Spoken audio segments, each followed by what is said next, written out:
we are preparing to go live and about with your boy, Corporate Guluva. Whoop whoop.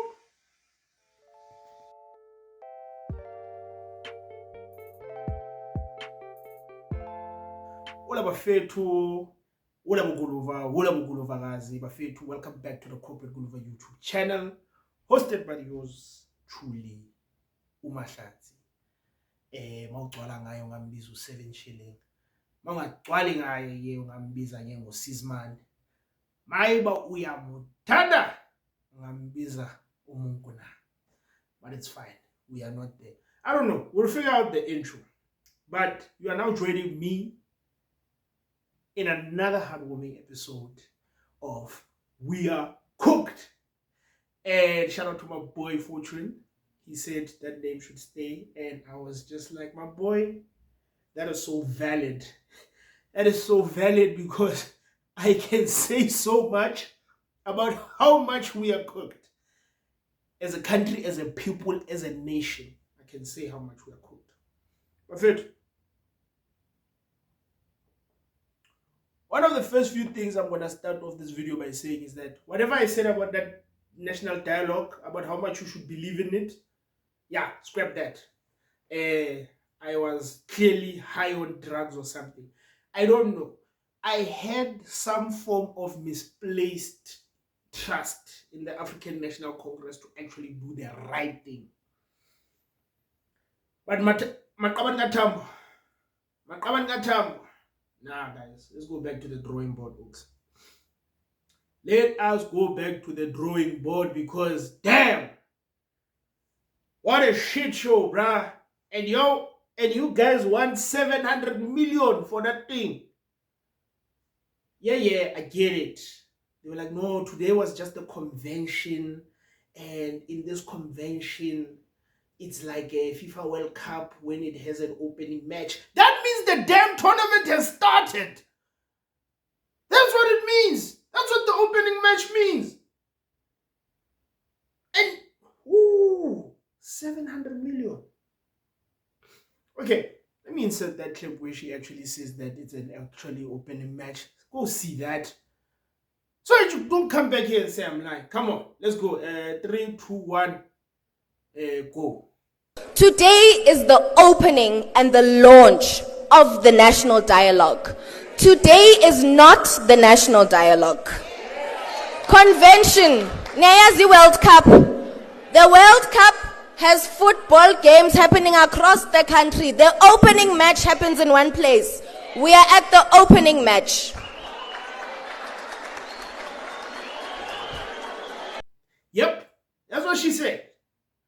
It's just an opening match. Fair, dog. I mean, you know what? I ain't got no issue with you. Well-spoken, articulate.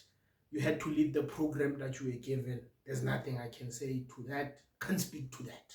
Let me use some corporate slang. I can't speak to that. But 700 million, guys. Ain't no way, guys. Ain't no way. Yeah, guys, can't be. Yeah, no. Because my friend to explain this part.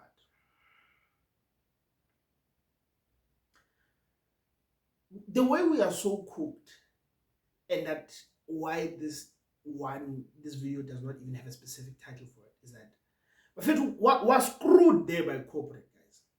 We are screwed because ask me why did I read some LinkedIn post that talked to like how can prospective newly qualified chartered accountants can distinguish themselves and actually land their dream role using LinkedIn by kind of like posting every day, sharing their thoughts so that recruiters kind of know what kind of person.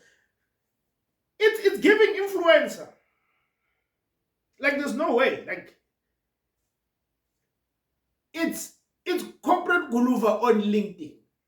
You see here I can say some of my out-of-pocket stuff. And yes, I have to put a disclaimer there. I am not associated with my employee, my employer. My employer does not what. And that's why I also can't say where do I work, what do I do for a living. But again, those who know. That's all that needs to happen. I don't know how to build a brand around what I do. Some people have hacked it. I haven't. It's look, how I even bumped into a profession is an entire story. Like, to be honest, I was meant to be a DJ up there in Ibiza with Black Coffee and them. Like, I was even chatting with my boy from back in high school today. Our dream was also to go to the Soul Candy Institute of Music and be producers, be like Tulo the Song at the time, because he was our role model at the time. I mean, the boy came through at age 18 and I was already making waves there in what is now called Afro-Tech. We used to call it Tribal House back then.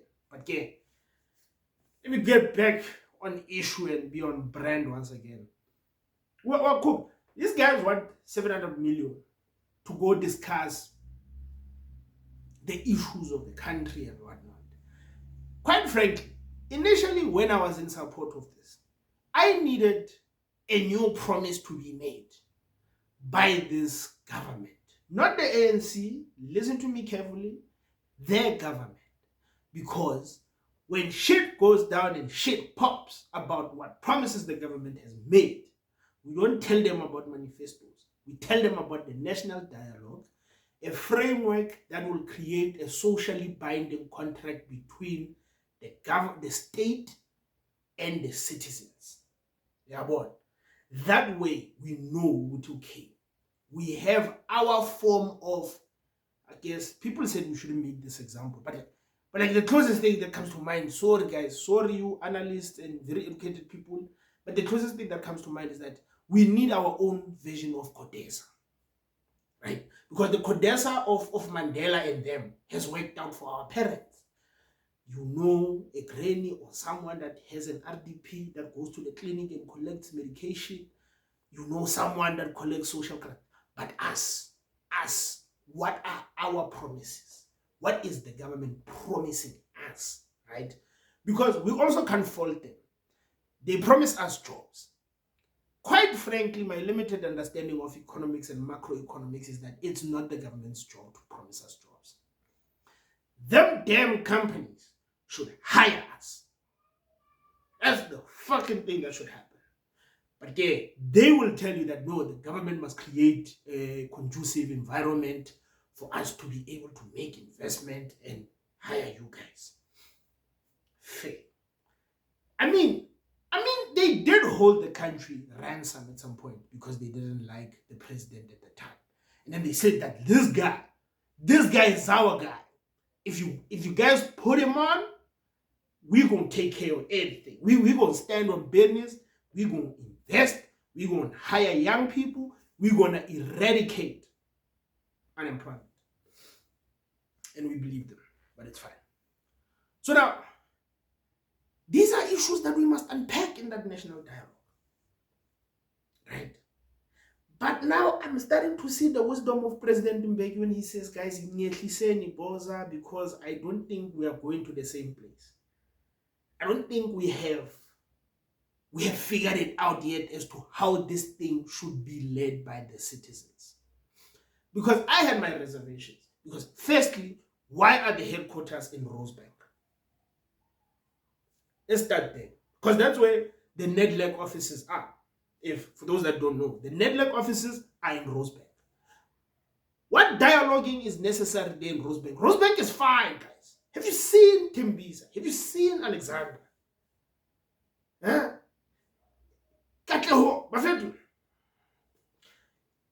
I have it in my right mind to actually say them fucking headquarters should actually be in the middle of Alexandra, there at the community center. Yeah.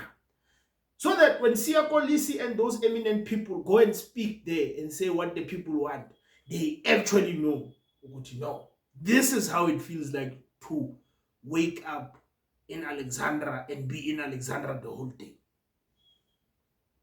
Right? Because, I mean, my fair assessment, I was really supportive of the whole eminent persons group thing because, I mean, like, who the hell am I? I mean, I didn't even have enough time to put together a CV as to why I should be there, part and parcel of the national dialogue thing. But yeah, it's fine. Them idiots are back, disturbing me now. And I want to shoot content, but let's give it a second.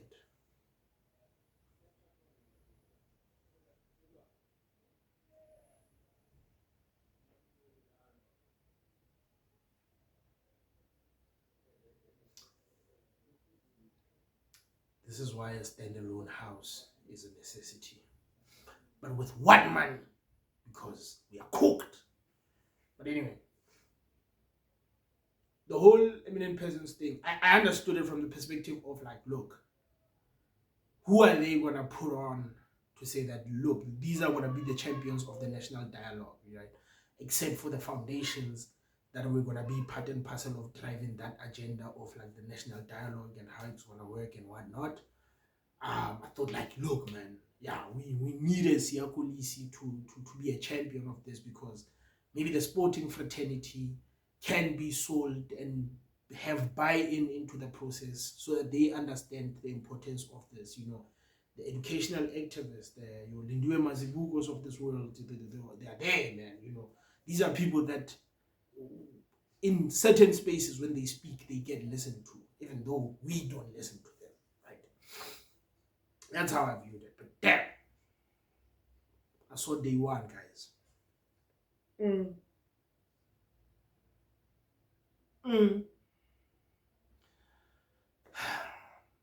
These guys went to tea break or lunch and never came back. Or maybe the SABC had a glitch. And the themes are so nicely worded, you know. Oh no, we're going to discuss, in theme 9, we're going to discuss spatial inequality and poverty. I'm like, damn, that sounds interesting. Because, you know, inequality and poverty are some of my greatest passions in terms of what do I spend my time like reading, trying to understand. For instance, right now, as you can see in the back there, I'm reading a book that actually talks about the building and the creation of Ekurhuleni. You understand? Like I'm reading about that to be like, okay, here's how this township has evolved over the times compared to what I'm seeing right now and what I would hear from people and friends that now stay that side or have that grew up that side in terms of how like Ekurhuleni and its various townships evolved and stuff, you know. So I'm like, yo, guys, we need to unpack that.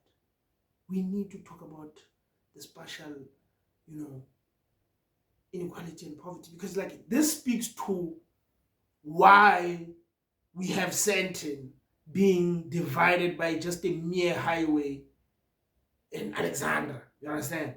It talks to that. How do we resolve? Like, how do we resolve that? You know, I think my boy Fortune would know what my solution is. Build RDPs in Sandton, and I'm telling you, you can deal with a whole lot of spatial inequality. And I think you can put a huge dent in poverty going forward. But again, I must present a research paper for that. But right now, guys, I'm getting chowed by course. I'm getting chowed there by work. We are cooked. Hence I say we are cooked. Because even people like me can't even put together nice thought pieces there to kind of drive the agenda forward. Huh? We can't. We can't. As I said last time, the truth is we did not benefit. Yes. No benefit. If you don't believe me, Azish. The truth is we have not benefited. We are being used like spoons. Nakia, Ashumama, we haven't benefited. And these guys want 700 million. So that was on where it is and stuff like that, and that one theme, right? And I don't know, guys. This thing can, I don't know, like maybe you guys view it as like, oh no, this is a talk show, what. But if you view it that way, yes, it's gonna seem like it's pointless. But as I said before, we need our own set of promises that the government makes across political lines, across everything. Do you understand? Something that will work the way that says that when the ANC took control and power, there were concessions that were made. Yes, we agree, we are not happy with them and all that. But they were basic promises that they had to live by as they take charge and control of the country. And looking at where the country is going with the whole GNU and what, we also need a set of promises and key priorities that whoever coalesces with Congolese knows what the mandate is, that the promise is not what the ANC put in their manifesto, but what the people through this national dialogue said must happen. Because another argument that one can put up is to say that, look, His Excellency President Kgalema Motlanthe once tried to undergo this kind of process. But already in like the first few pages, one of the conversations in there was that, look, there are legislative constraints in ensuring that some of these things that are being championed to solve the socio-economic issues of South Africa, like poverty, crime and what. These things are there in policies and laws and whatnot, but it seems that there's a deficiency in terms of Parliament's ability to hold the executive to account as to why have these policies not been implemented. You understand? A national dialogue can help us with that conversation. What kind of parliament do we want? You understand? What do the people say? Because I think, yeah, you know it's real when my voice starts getting like Alvin and the Chipmunks. But the point is, one of the conversations that people have once had was that, look, is it not possible for us to vote for the president directly so that we can know that, no, we don't like this guy, we want the other guy? You understand? Why is Parliament so powerless? You understand? How did the apartheid government do it? Oh no, they had this thing called parliamentary sovereignty, whereby everything, the laws and whatnot, were made in Parliament, and all that the courts had to do was to interpret and implement. Not this thing of independent, what. The executive is there, the judiciary is there, the legislation is there. It was like, we all do it here from Cape Town, and everybody gets screwed. You understand? Not that I'm saying let's go back to the dark times. Just saying, like, you know, let's open that platform. You know, the conversations about, like, you know, illegal immigrants and whatnot. Another place where we are cooked. Because you have two varying opinions here. It's like, no, you can't do that, you know. These people, you know, Ubuntu, what about Ubuntu? And then you have the healthcare staff saying, damn, I'm starting to enjoy going to work.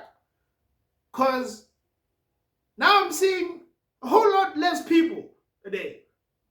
Right? You have go-go's there that are like, damn, I didn't have to wake up at 5.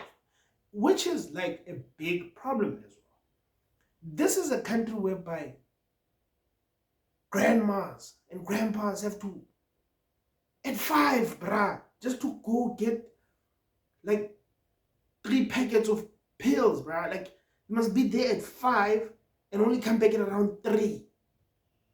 Like, that's how congested the public healthcare system is. And then you're going to have people that are going to be like, yeah, but we're not going to implement NHI. National dialogue is the place whereby people like me can come in and champion it and say, we want NHI. Me, I work very well. May not have a lot of money yet, but I'm always willing to put my money where my principles are. Because usually they'll say that, yeah, if you want to be so socialist and everything, how about you give them your money? Cool. I'll give them my money. But that don't mean I'm going to stop coming for yours. You understand? Because NHI, boy, you understand? Very important, that thing. We need to have that chat. And the national dialogue could be a platform for that.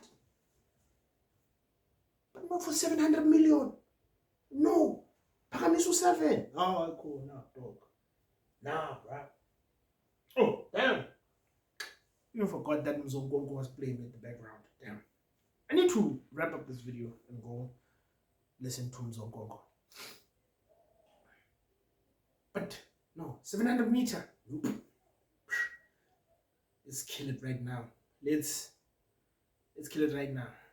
Let's kill it right now. Let's do what President Thabo Mbeki said. Let's figure out the logistics first. Yeah, let's address the logistics, figure them out, kill the game, and then we can start chopping it up about that 700 million. Because otherwise, if we allow these people to do what they want to do, we are cooked. We are so cooked. We are so cooked because South Africa is a united country that is that has deeply embedded distrust. And this shit show that I saw today of the national dialogue is testament to why there's so much distrust in South Africa. And that is not alright. Fair true, I'm gonna close it off right here while I'm still excited to actually go edit this thing. But fair true, I'm loving the support. I'm appreciating the support. I am a nobody. I know I'm not promoting. I am not actively seeking out new viewers and stuff like that. But trust me when I say I am cooked. Personally, I am cooked because thereby the Jobville is going down. I have to show up. Like, someone said something and now I am in a position of trust now. People look to me for solutions now. I'm not liking it, but I'm loving it because at the end of the day, I did go to school. It's been a journey of like 8 years now. Hopefully, it will remain 8 years and then we're done with this journey. So right now, I am on Instagram, I am on Facebook, I am on TikTok. On TikTok, I speak Amapiano. If you're gonna think that I'm speaking like this there on TikTok, forget it. I'm talking DJ Jaivani and Kabza the Small Day. Don't play around there. There is my opportunity to go be a clown and also focus on things that I am passionate about, aside from what we have this program for. And then, yeah, man, we are still curating Corporate Guluva, figuring out what its identity is going to be, aside from the fact that I want it to be like a channel where young people can come in, thrive, share their opinions. I'm not going to do that raw, unfiltered thing. We still maintain decorum and respect here. Me, I was taught well. Organizational principles, I was taught. So, decorum first. But we're going to deeply divulge issues. I am also in the process of reaching out to like good friends of mine that are smarter than me. Let me put it that way. That are smarter than me, that take time to actually put together their thoughts. Me, I wake up and say yaqala ngiyadubula baba. Azish. Imloyo. Yabo. Not that I am a renegade. Sometimes I do put down things together, but I've realized structured things are not gonna be a thing. And then yeah, sometime in September I'm gonna be on Twitch. Yeah, man. Exciting things ahead in terms of this content creation thing. Yeah, like, look, it's been exciting. Like, I do get excited to come and shoot, but I think I've spoken too long. Guys, I'll say, just watch my diaries, guys. Yeah, just watch my damn diaries. That's where I get to speak from a personal perspective. So watch my damn diaries and then we'll be good. Corporate Gulova, it's been real. Mahlatsi, signing out. Love you loads. Mwah.